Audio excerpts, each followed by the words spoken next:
Hello and welcome to Unacademy IAS English, a one-stop destination for the English medium civil services aspirants. A very good morning and welcome to the daily Hindu news analysis.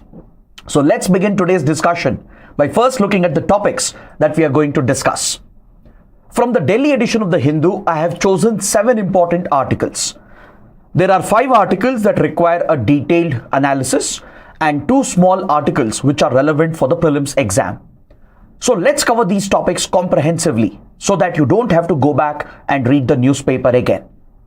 If you guys are liking our initiatives, do support us with your likes and comments, and don't forget to subscribe to our channel.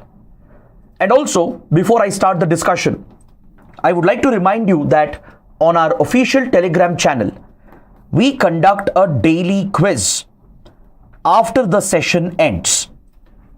So do join the Telegram channel by scanning the QR code or by clicking on the link provided in the video description so that you can attempt these questions which are based on the articles that we discuss in the Hindu analysis. This would be the best way for you to practice MCQs and even revise these articles. So let's get started with this important column on page number 10, which is related to Indian polity. The article is focused on the minority status of Aligarh Muslim University. So first, let's understand why is this topic in news? What is the context? Recently, a 7-judge bench of the Supreme Court passed a very important verdict with regard to the minority character of Aligarh Muslim University. The 7-judge bench, headed by former Chief Justice D.Y. Chandrachud, it delivered a 4:3 majority verdict and it reversed the Supreme Court's ruling of 1967 in the Aziz Basha case. Now, what is the Aziz Basha judgment of 1967? In this judgment, the Supreme Court had rejected that Aligarh Muslim University had minority status under Article 30 of the Indian Constitution. The minority status of Aligarh Muslim University had essentially been taken away by the Supreme Court, and now the issue has re-emerged and the issue continues to persist whether Aligarh Muslim University should be recognized as a religious minority educational institution. It's in this context that the topic becomes very important. So the Supreme Court has reversed the 1967 judgment, and thus it has paved the way for possibly restoring the minority status to AMU. So let's dive a little deep into this topic and understand this in detail, because this development has implications for minority rights. There are important constitutional questions related to Article 30 and its interpretation. So to understand this, we need to look at the history of AMU, because this particular issue, whether AMU enjoys minority status under the Constitution, is a long-standing issue. So let's look at the history of this. In the year 1875, popular Muslim reformer Sir Syed Ahmad Khan established the Mohammedan Anglo-Oriental College at Aligarh. His objective was to provide modern British education with rooted in Islamic values, focused on the Muslim community. So this college was initially focused primarily on imparting modern education with Islamic values, focused on Muslim students. But later, students from other communities were also accepted. Then in the year 1920, the Aligarh Muslim University Act was brought out. This legislation, it brought the Mohammedan Anglo-Oriental College, which was established by Sir Syed Ahmad Khan, under the Aligarh Muslim University Act, giving it a statutory status, thus making it a central university set up through a central law. So even after the AMU Act was enacted during the British era, the AMU primarily, it continued to serve students of the Muslim community while it accepted students from other communities as well. But however, its governing body, which was called the Court of AMU, was entirely comprised of Muslim members. As a minority institution, only Muslim members were appointed to the board, which was called the Court of AMU, to administer the affairs of the Aligarh Muslim University. But in the year 1951, that is after India's independence, the character of AMU underwent a slight change, and a very important change. In 1951, the court, which was the governing body, was no longer exclusive to the Muslim members. The act was amended to provide for members of other communities to be appointed as well. Then in 1965, through an amendment of the Aligarh Muslim University Act, the president was given the authority to appoint members into the court, thus eroding the minority nature of Aligarh Muslim University. Now, before we proceed with the discussion, let us understand what did the Indian Constitution provide for as far as minority educational institutions are concerned. Now that you at least know about the brief history of AMU, and before we continue the discussion from 1965 onwards, I would like to discuss about Article 30. I am sure many of you would be familiar with Article 30, which is a fundamental right. Article 30, Clause 1 provides a fundamental right to religious and as well as linguistic minorities in the country to establish their own educational institutions and administer them. This allows the minorities, be it religious minorities or linguistic minorities, to establish and run their own educational institutions to protect their unique culture, customs, and their rights. Article 30, Clause 2 mandates the government to treat all educational institutions equally when it provides aid to educational institutions, irrespective of whether the educational institution is a minority institution or not. It essentially means that government should not discriminate against religious, linguistic, minority-run educational institutions. So this is a constitutional protection provided to the religious and linguistic minorities in the country. So the educational institutions established by the minorities enjoy this constitutional protection and allows the minority communities to protect their cultural rights. Now please understand that these minority institutions under Article 30, if they get the minority status, they enjoy a lot of autonomy in their day-to-day affairs, in deciding the curriculum, in the administration and management of these educational institutions. These minority institutions will get a lot of autonomy. For example, within the governing body, the community members will have a significant representation. Let's say a linguistic minority group established a linguistic educational institution. So members of that particular language, of that linguistic community, will have greater representation within the board of the educational institution. Similarly for religious minorities as well.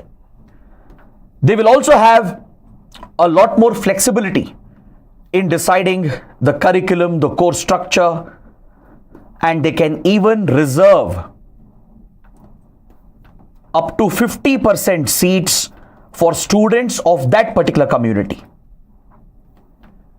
So as far as obligations of Article 15 is concerned with regard to reservation, which we call as the quota or affirmative action, under Article 15, the Constitution provides for reservation in educational institutions, especially for scheduled castes, scheduled tribes, and other educationally, socially backward communities. So minority institutions are exempted from providing reservation for SCs and STs. Minority religious, minority linguistic educational institutions have no constitutional obligation to provide reservation for SCs and STs, which is mandated under Article 15. Instead, they can reserve up to 50% of the seats for students of their own community to provide educational opportunities for students of the minority community. So this is the advantage of getting recognized as a minority institution under the provisions of Article 30. So what happened with Aligarh Muslim University? It was initially set up as a minority institution. The primary objective was to serve Muslim students, to provide educational opportunity for Muslim students. But as it was incorporated under Aligarh Muslim University Act and later treated as a central university and not as a minority institution post-independence, its minority character was getting erased. It was getting eroded. So this amendment in 1965, which allowed the President of India to nominate members to the governing body, had diluted the minority character of the institution. So this amendment was challenged at the Supreme Court in 1967.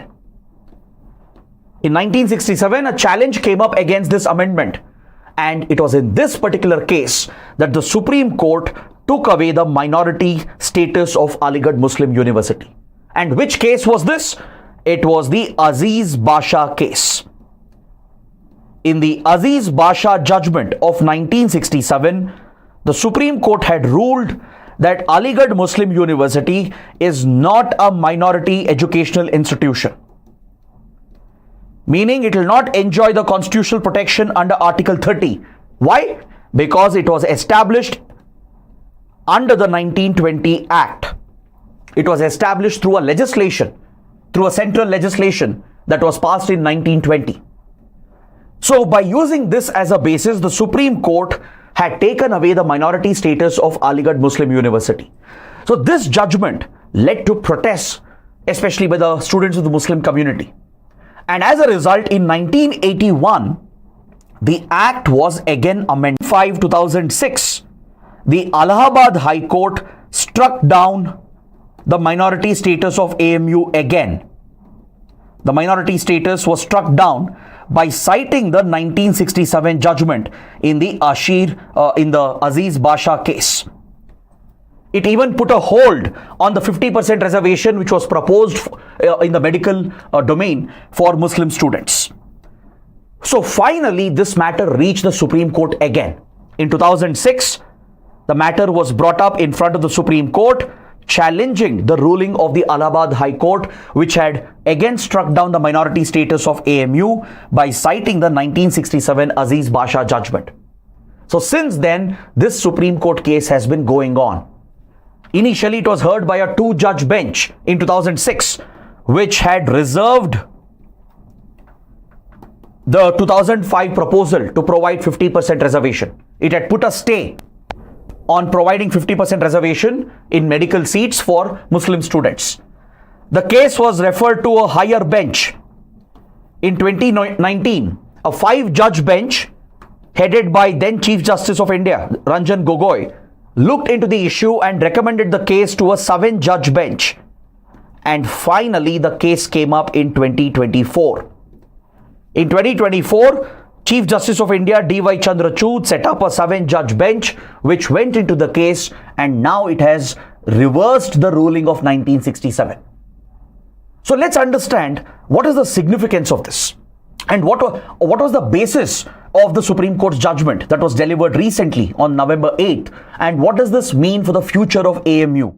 What are the implications for minority educational institutions because of this judgment? Those are the last few points that we need to understand. See, in this 4:3 majority judgment, the Supreme Court has pointed out that the Aziz Basha judgment of 1967 is not valid. Why?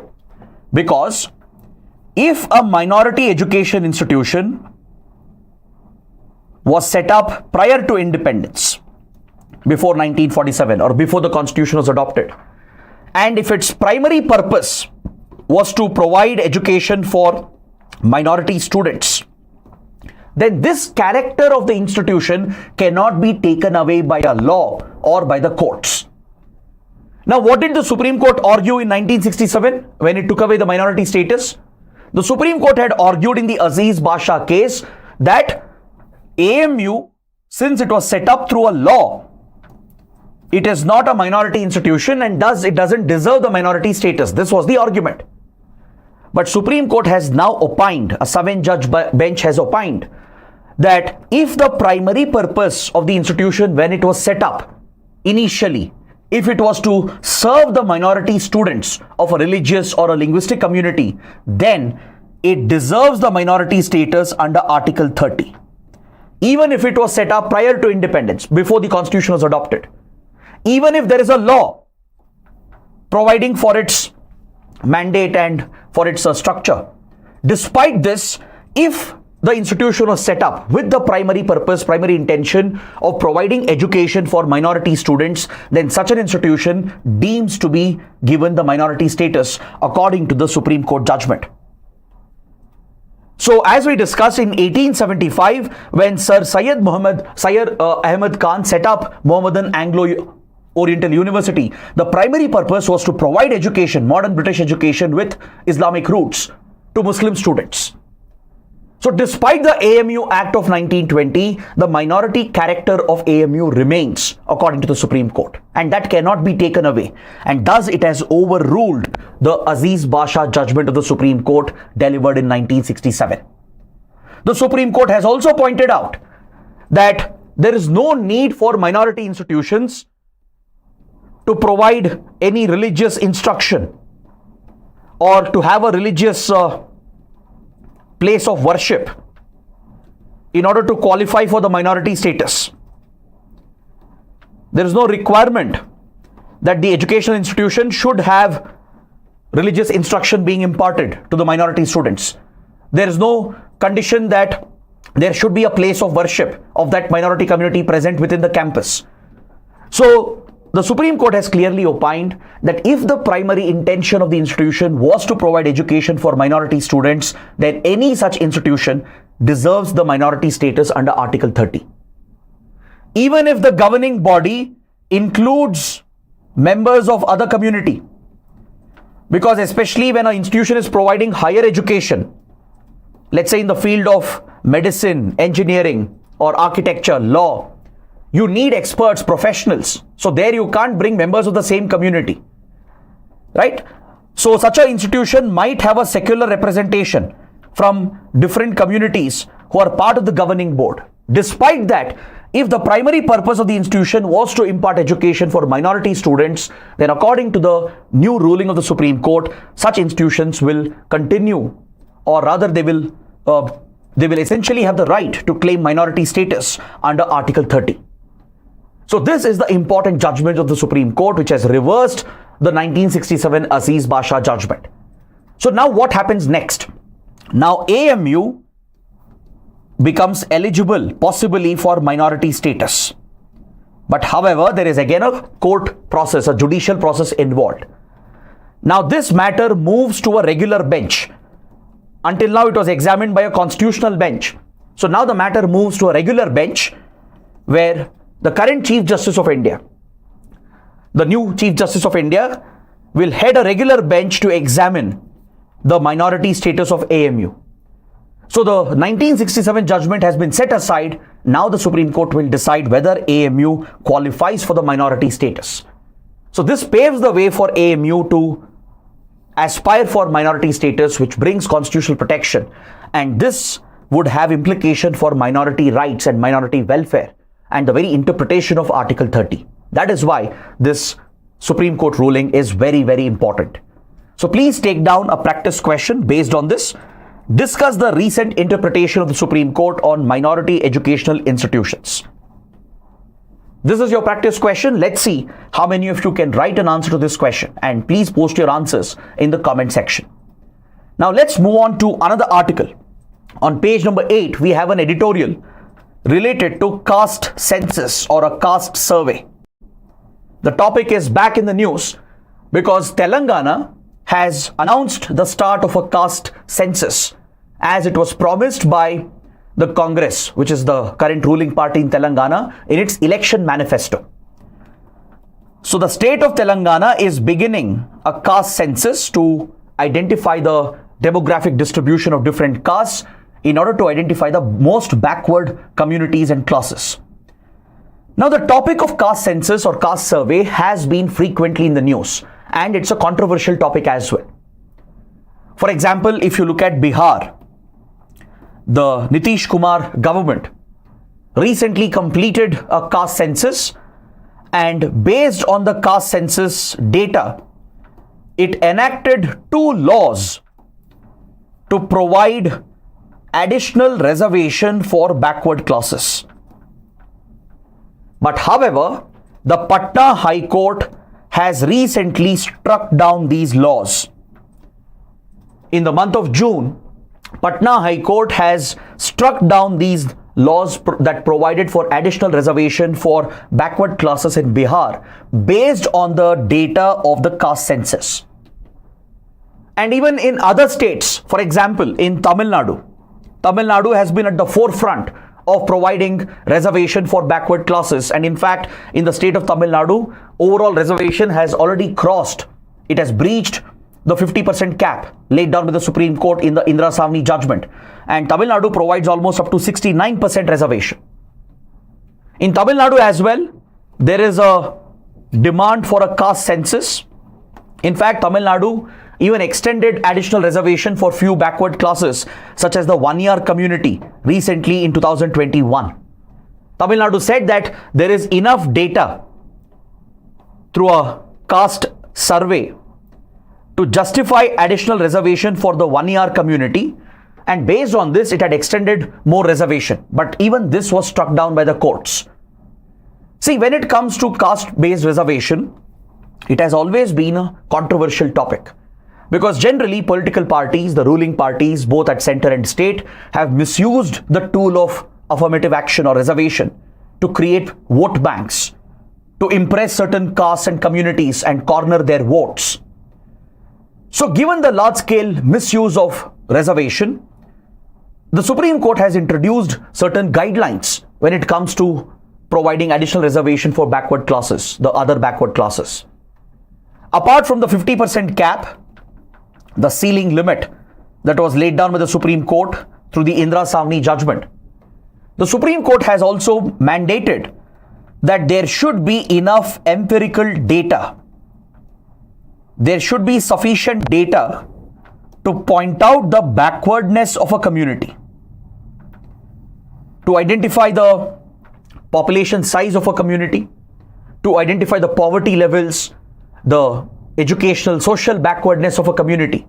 If such data is presented by the government, then additional reservation can be justified even beyond the 50% cap.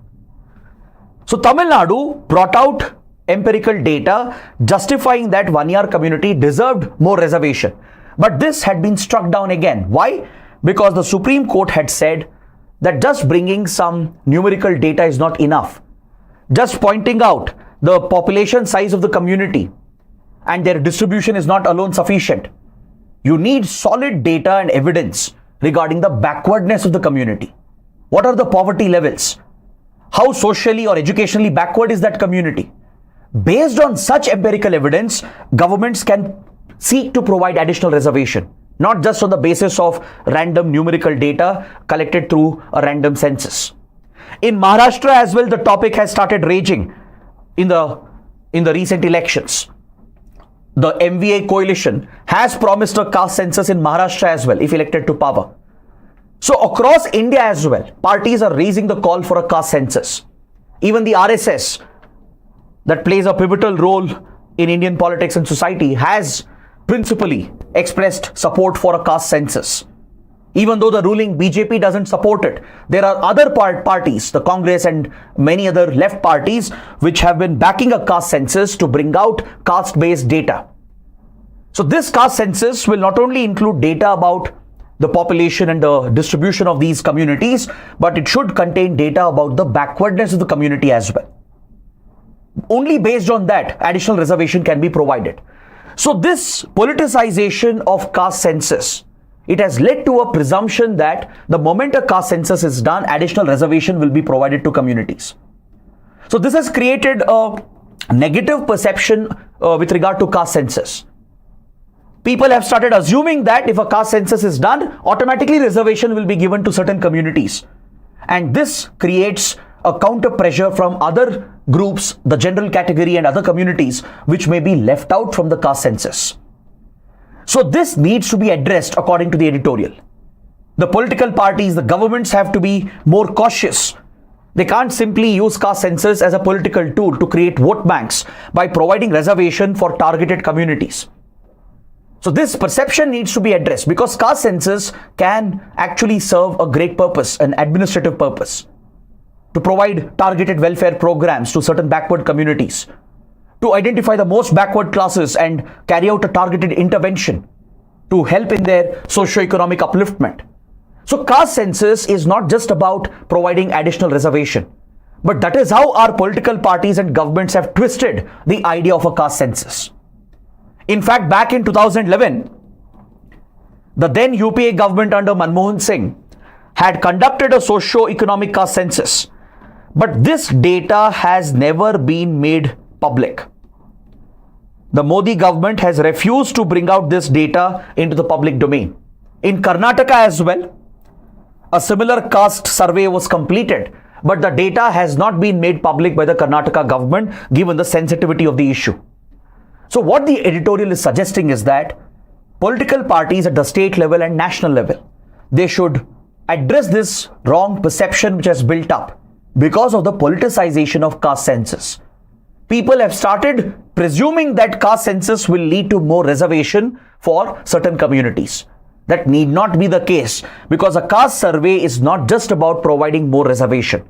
It serves a very important socio-economic welfare purpose. Since political parties have tried to politicize the issue and exploit this to create a vote bank, it has led to this perception, and that is what needs to be addressed according to the editorial. Is this clear? So this is what we learn from this important article. Now let's move on to the next topic by looking at a practice question. A caste survey will not automatically mean higher quota for OBCs. Examine. A straightforward question based on what we have learned. So please try to write an answer for this question and try to post your answers in the comments so it can help other students as well. Now let's look at another important article on page number 8. We have a column related to climate change, specifically the carbon markets and carbon trading. The article has been brought out because the COP29 summit, Conference of Parties 29, has begun at Baku in Azerbaijan. The 29th Conference of Parties under the UN Framework Convention on Climate Change has been kick-started yesterday, and over the next few days, all the UN member states will come together at Baku to focus on climate action, to bring the world together to tackle global warming and climate change. And the prime focus of this year's climate summit is climate finance. Climate finance is about arranging the funds that are necessary to reduce greenhouse gas emissions, to invest in adaptation mitigation measures, and assist developing underdeveloped countries through flow of finance from developed countries towards the global south. So climate finance is the primary focus of COP29, which is being held at Baku. So this brings up the topic of carbon credit and carbon trading. So let's understand what exactly is carbon credit and carbon trading, what is a carbon market, and what are India's plans to introduce carbon trading and establish a carbon market in India. So let's understand this in slight detail. See, when it comes to tackling greenhouse gas emissions, the Climate Change Convention, the UNFCCC, brought out the Kyoto Protocol in 1997, which was the first climate agreement that introduced the concept of certified emission reduction. Because to fight global warming and climate change, the primary goal was always to bring down greenhouse gas emissions. Bring down the emissions of all greenhouse gases, primarily carbon dioxide, methane, and the others, and thus limit global warming and try to reverse the impact, the negative impact of climate change. So one approach that was introduced by Kyoto Protocol was carbon trading. It essentially refers to an offset mechanism. So let's understand how emissions can be offset. how a incentive, market-based incentive structure was created and brought out through the Kyoto Protocol that could help in reduction of emissions. To explain this, I would need the help of an example. Now, let's say there are two organizations, A and B. Let's say both are thermal power companies. Both company A and company B, they run thermal power plants across the country. Now, let's presume that a thermal power plant would emit 100 tons of carbon emissions. Let's presume in normal operation, a thermal power plant would emit 100 tons of CO2 in a particular year. Now, this would be the expected emission from both the companies, from the power plants operated by both the organizations. But what if company B brings out innovation, adopts better practices, brings out better technology, and thus it brings down its emissions to, let's say, 80 tons of CO2. Now, company B has actually put in effort. It has invested money to bring down its emissions. It has introduced new technology and better processes. Even though it relies on thermal power, which is contributing to emissions, it relies on fossil fuel, but through changes in processes and through investments in technology, it has brought down the emissions by 20 tons. Now, don't you think this company should be rewarded? If you reward such companies which are bringing down emissions, won't that create a good incentive, a financial incentive for companies and even countries at the international level to focus on reducing emissions? If someone were to incentivize you, pay you financially for reducing emissions, wouldn't that drive the company and the country and the world to focus on emission reduction technology? That is the whole idea behind carbon offset. Now, let's say company B has achieved this, but company A has breached its normal emissions and it has hit 120 tons of emissions. Compared to the normal emissions, because the company A never invested in these technologies, its emissions have gone up. Now, don't you think this company should be penalized? Don't you think there should be a negative reinforcement on this company? So what if there is a carbon market where you certify the emission reduction? There is an authority based on rules and protocols which will certify that, yes, company B has reduced 20 tons of CO2, so a certificate is given. A carbon credit is awarded. So let's say for every ton of CO2 reduction, 1 carbon credit is awarded, which means company B will now be eligible for 20 carbon credits. And what if there is a market where company B can sell those carbon credits to company A? Since company A has to be penalized, it has to pay for the excess emissions. What if you create a mechanism, a mandatory mechanism of negative and positive reinforcement through this incentive tool? So company A will be mandated to buy carbon credits in a carbon market to offset for its excess emissions. It has to buy 20 carbon credits. So when company A looks at the carbon market, company B is ready. It has 20 carbon credits and it will sell those carbon credits to company A. So this is essentially the transfer of emissions. Overall, it will result in a reduction of emissions. It will incentivize investments in clean technology. If not clean energy, at least in clean technology to reduce the extent of emissions. Of course, there is a big criticism against this as well, that by introducing a market-based model and such an incentive model, in a way it is encouraging certain polluting industries to continue to pollute. All they have to do is go to the carbon market and buy carbon credits to offset for their excess emissions. Imagine if countries start doing that. So there's a lot of criticism against the carbon market as well, the whole idea of carbon credit. But this model has been one of the most viable climate finance model that the Climate Change Convention has come out with. Now, as far as the ongoing Climate Change Summit is concerned, the focus is back on climate finance, and carbon credit, carbon trading is one of the prime focus areas. So let's see where India stands with regard to carbon credits. Recently, the Energy Conservation Act was amended in 2022 that has streamlined carbon markets in India.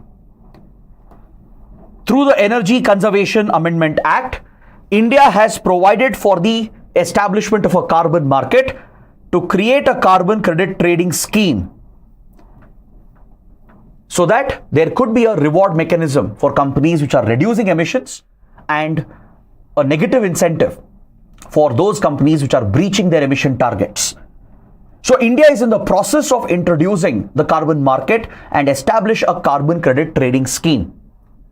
In fact, India has already included this goal as part of its NDCs, nationally determined contributions, under the Paris Agreement. The Paris Agreement, which is the second climate change agreement under the UNFCCC. India has declared voluntary targets. Countries are expected to declare their INDCs or intended nationally determined contributions. As part of its NDCs, India has announced and committed under the Paris Agreement to roll out a carbon market and set up a carbon credit trading scheme in the country. Now, this holds great potential, according to the writer, if it is implemented properly and if the rules and protocols are enforced as per international standards. If transparency is maintained, accountability is maintained, then this system could reap dividends for India. Indian companies can start selling the carbon credits to foreign companies in the international carbon market. Within the country as well, a domestic carbon market can be created and push all the polluting industries to reduce their emissions and earn carbon credits in return, which they can sell in the carbon market. So India is in the process of implementing this. But however, there are concerns. One big concern is greenwashing. Have you heard of greenwashing? Please let me know in the comments. Has anyone heard of the term called greenwashing? Any idea? Please let me know if you know about greenwashing, yes or no. Let's look at the comments. Have you heard about the term greenwashing or not?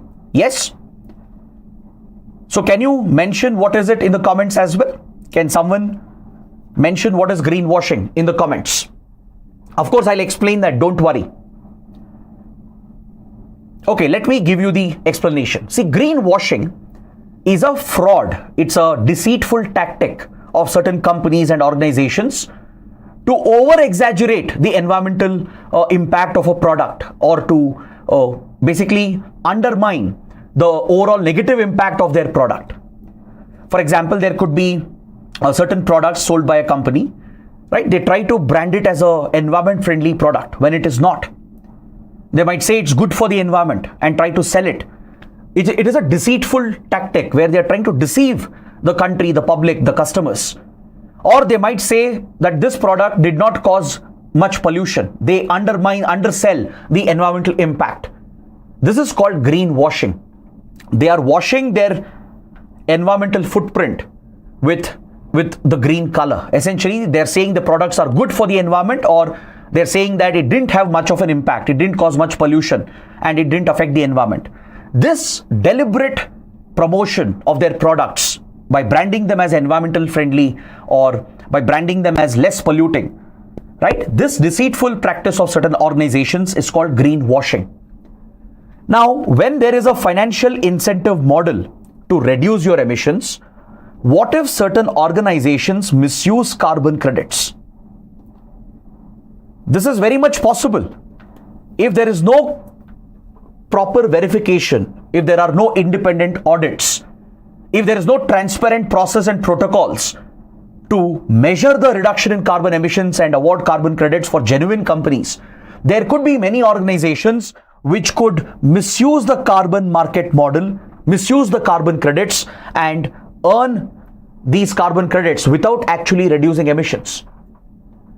Because who will determine whether an organization is actually reducing emissions or not?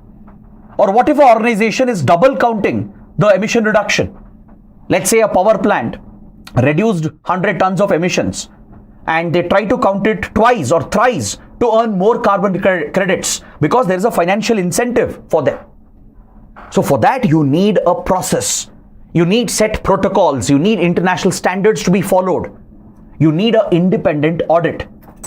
So this is what is necessary in India, according to the writer. The writer appreciates the Indian government for trying to introduce a carbon market and trying to streamline a carbon credit trading scheme in India. But however, India has to be cautious.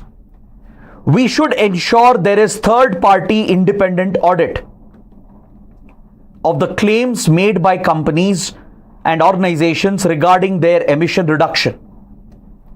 There should be an independent authority or independent organizations which are certified by Bureau of Energy Efficiency, which will check and certify whether this company has actually reduced the emissions or not, whether this organization deserves the carbon credits or not. So if the protocols are followed, if the global standards are implemented, then the carbon market could work very well in India. It could create a positive incentive for those organizations which are actually reducing emissions, and it could penalize those companies which are breaching their emission targets. In fact, there is a global standard over here. Under the Paris Agreement itself, under the Paris Agreement of 2015, we have Article 6, to be specific, Article 6.2, that deals with something called as ITMOs, International Transferred Mitigation Obligations. It refers to carbon credit and carbon market, essentially. The Paris Agreement provides for a standard protocol to establish carbon markets and to facilitate international transfer of carbon credits.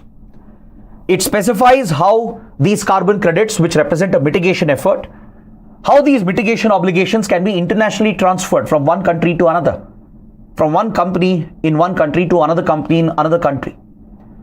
So this model is something that we need to incorporate. See, for example, India has launched the Green Credit Program in the forestry sector. India is incentivizing certain organizations for investing in forestry. But we have already detected fraud in this program. Many companies are fraudulently claiming that they have invested in forestry efforts and they are trying to get green credits because that's an incentive for them. They are trying to misuse it. So one way to prevent such misuse of carbon credits is to ensure that there is transparency, there is accountability. One, we should try to implement the global standards laid out under Paris Agreement of Article 6.2, and we should have set protocols. There should be a national registry that can maintain a database of carbon credits. There should be an independent certifying authority which can certify the carbon credits being claimed by the companies. There should be a third-party independent audit to verify whether these carbon credits are genuine, to ensure that companies are not double counting or greenwashing, right? So if these measures are introduced, if these precautions are taken, then India could do very well with regard to carbon credit mechanism, and it could help in offsetting carbon emissions. It could actually push some of the companies and organizations by creating an incentive-based model to focus on emission reduction. So that is what we learn from this important column. Now coming to the next article on page number 11, we have an article related to economy. Let's take a quick look and then we will proceed towards the small articles in today's newspaper. In this article, there is discussion about the euro digital currency. As you all know, euro is a common currency introduced in the monetary union within the European Union. The EU or European Union is a political economic grouping of 27 European countries. They even have a free trade bloc.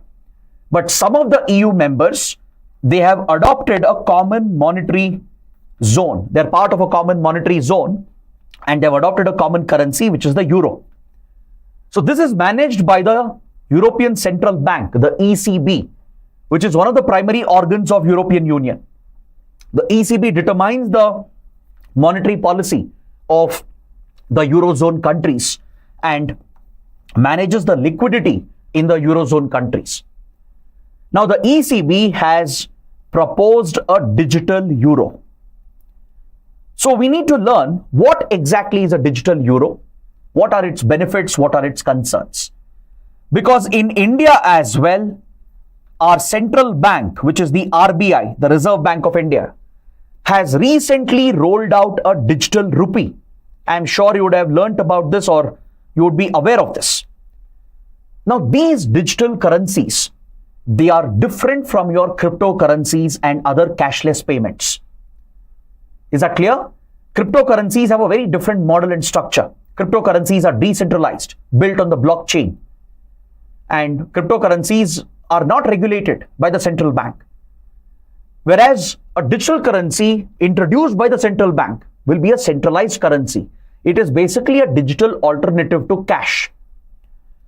Central banks, which control monetary policy, they print the money, they bring out fresh money into the market, they manage the liquidity in the market, and we all use the cash for transactions. Correct? Be it for individual transactions with our friends, our family, or transactions between organizations, large companies, from government to citizens with regard to welfare programs.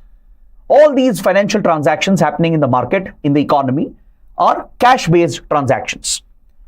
Of course, with the introduction of banks, digital banking, and payment gateways, there are digital transactions happening as well. Right?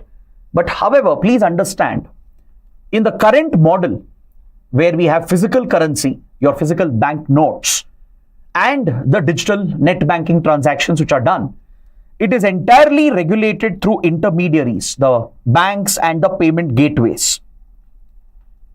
So this incurs a cost. Especially in European countries, there is a significant transaction cost involved when banks and payment gateways get involved in carrying out the regular transactions. Be it a physical hard cash transaction or the digital banking transactions. Now, a digital euro or even a digital rupee for that matter would be completely different. It would be the digital version of that currency that could be used to provide for free, reliable, and anonymous transactions. Because see, when you're spending money, right, you would expect a degree of anonymity, right? The authorities need not know on what exactly you're buying or paying for, right? You don't want the system to know what exactly you're spending your money on. That would be a breach of your privacy as well, unless it's an illegal activity. As long as it's a legal spending, you would expect your privacy, your anonymity to be protected. Now, that is one concern when it comes to a digital currency like a digital euro or a digital rupee, whether the transactions will be tracked. So the ECB, which is rolling out a digital euro, has promised that it will maintain the anonymity which is present in current cash-based transactions as well. It will be free because it will eliminate the banks and the payment gateways who are now acting as the intermediaries. So this would be a direct digital transaction by using your smartphones, right? European citizens who are part of the Euro monetary zone, through smartphone-enabled apps, they can start carrying out these transactions. Once the digital euro is rolled out, the transactions would be free. It will reduce the transaction cost. The ECB says it will be very reliable and it will provide the required anonymity to protect the privacy of the transactions as well. So there are numerous benefits of a digital currency. That's why RBI also has rolled out a digital rupee, even though it hasn't gained popularity. Down the line, maybe a few years down the line, this could become the norm, facilitating ease of transactions. Now again, many of you still might have a confusion. Sir, then what you might ask, what is the difference between digital wallets, which we are already using, and various fintech apps that we are already using for payments? See, please understand, be it Paytm, Google Pay, Phone Pay, WhatsApp, or any other digital wallet or fintech application that you're using for transactions. Eventually, the transaction is happening through a payment gateway and your banks using the regular currency itself, right? There is no separate digital currency as such. But that is now being rolled out by central banks around the world. They are introducing the digital alternative of your cash, of the currency which is generally used for transaction in the economy. So this indeed has benefits. It will bring more transparency and accountability as well, especially to keep a check on illegal activities. For example, to tackle black money, to tackle money laundering, to tackle economic offenses, right? A digital currency would make it easier to tackle such crime and frauds and illegal activities. At the same time, it would enable free, seamless, and real-time transactions. So there are enormous benefits of introducing a digital currency which is centrally controlled by the central bank. So this is starkly different from your crypto digital currencies, which are built on a decentralized model, on the blockchain model, right? Which is completely decentralized. It's not regulated by the central bank. This would be exactly like your legal tender or fiat currency. See, cash has value because the central bank has said it has value. The central bank, backed by the government, the sovereign government, they are telling you that this particular note is of this value. So there is a backing to it from the central bank and the government. There is a sovereign backing, a backing for the traditional currency that we use, which makes it legal tender, the fiat currency. Similarly, a digital currency would be legal tender. It would be fiat currency backed by the central bank and the government. So it is very different from your cryptocurrencies, very different from net banking, digital wallet payments, and transactions done using fintech applications. Is this clear? But however, the writer raises few concerns as well. The digital euro which has been proposed could potentially have political and geopolitical, geo-economic consequences. That is the concern being raised by the writer. The writer feels that ECB is not introducing digital euro only to promote free and reliable and anonymous transactions. There are other imperial designs, according to the writer. The writer is alleging that European countries are trying to protect their dominance over the fintech sector. And by using a digital euro, they can discriminate against non-European fintech companies. They can ensure that Europe remains protected from Chinese fintech companies or Indian fintech companies. Europe could be independent from American capital as well. So there could be a political geo-economic motivation as well to create an unfair playing field for fintech companies. The digital euro regulated by the ECB would always end up favoring those companies within the eurozone. They will play a pivotal role in rolling out the digital euro. And there could be a discriminatory approach towards the fintech companies from the non-eurozone region, that is countries outside of the EU, right? Countries especially outside of the eurozone region. And this could be discriminatory, which could perpetuate the imperial mindset of certain European powers. So this is one criticism being offered by the writer. The writer is skeptical whether the digital euro will really transform the European and global markets. He feels that this will only continue the dominance of the financial market by European powers and European companies. He feels that ECB and European Union are trying to use digital euro to keep out other countries and companies from non-eurozone regions. So this is what we learn from this important article. Now coming to the small articles of today, we have an update with regard to the situation in Manipur. As you all know, since last year, Manipur has been burning as a result of large-scale ethnic violence between the majority Metis who are found in the Imphal Valley region and the minority Kuki-Zo community found in the hill areas of Manipur.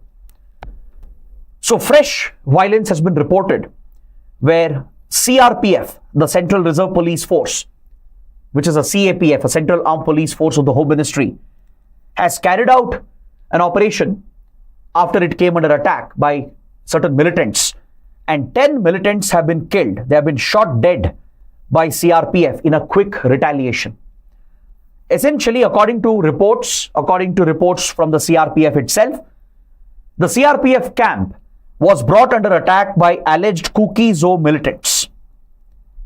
The CRPF has alleged that militants from Kuki-Zo armed groups targeted the CRPF camp, and immediately CRPF troops retaliated and they have killed up to 10 militants. So this is a big development because see, in the northeast of India, it is usually Assam Rifles which has been deployed not only to guard the border with Myanmar and perform a border security role, but also to conduct counter-insurgency operations and maintain peace and security in the northeast. But in Manipur, Assam Rifles has attracted a lot of controversy. Following the recent ethnic violence in Manipur, the Metis alleged that Assam Rifles has been biased. The majority Metis, who also have the backing of the Manipur state government, they started alleging that Assam Rifles, which is also a CAPF under the Home Ministry, they alleged that Assam Rifles was biased towards the Kuki-Zo community. This allegation and the aspersion which was cast on Assam Rifles, it pushed the Ministry of Home Affairs to bring in CRPF and replace Assam Rifles at certain locations to maintain the peace and stability in Manipur, to restore confidence in the security forces and to ensure that the security situation is managed in an unbiased, free and fair manner. The MHA brought in CRPF troops because generally CRPF is not involved in Northeast India. CRPF is primarily an anti-Naxal force focused on the Red Corridor, the Naxal Corridor. It's also deployed in Jammu and Kashmir to maintain law and order, to conduct counter-insurgency with Indian Army. And it's used in general for internal security across the country, like disaster management, to manage elections, etc., or even to deal with riots. But in Northeast India, CRPF in general didn't have a deployment. It's Assam Rifles, which was the primary force of the center. Because of the allegations raised by the Metis that Assam Rifles was biased in favor of Kuki-Zos, CRPF troops had been brought in. So now, the attack allegedly by Kuki-Zo militants on a CRPF camp raises concerns. It raises new security concerns. Is there anger amongst the Kuki-Zo community, which is leading them to target the CRPF? Right? But however, the representatives of Kuki-Zo community have denied that these were militants. That is the other side of the story as well. The Kuki-Zo community has claimed that these were just village volunteers who have been illegally shot dead and encountered by the CRPF. This is a counter allegation raised by the Kuki-Zo community representatives. So either ways, this development where a major attack has occurred on a CRPF camp, which is a new force which has been deployed here to bring stability, right? It represents a major development, and that is something you should take note of as far as the security situation in Manipur is concerned. Now coming to the prelim section, we just have two articles today, two small articles. On the front page itself, we have an article related to the climate change summit, COP29, which has started in Baku. As I told you, the focus of COP29 would be climate finance. But this article helps us understand two important points. One, several countries are worried about the return of Donald Trump. As you know, Donald Trump has won the US presidential elections. He's back as the US president from next January. Now, this is a big concern for the topic of climate change, especially for climate change summit and those who are in favor of climate action. Why? Because last time when Donald Trump was the president from 2016 to 2020, he had made US quit the Paris Agreement, which is the current climate change agreement. Donald Trump has been a climate skeptic, given his right-wing, far right-wing ideology. He has often discredited climate science. He has dismissed climate change as a conspiracy theory. And he even pushed US out of Paris Agreement. The US had quit Paris Agreement under Donald Trump. The US is one of the top emitters and remains one of the countries with highest per capita emissions even today. It has historical obligations on it. But Donald Trump had withdrawn US from Paris Agreement, which delivered a significant blow to climate change efforts.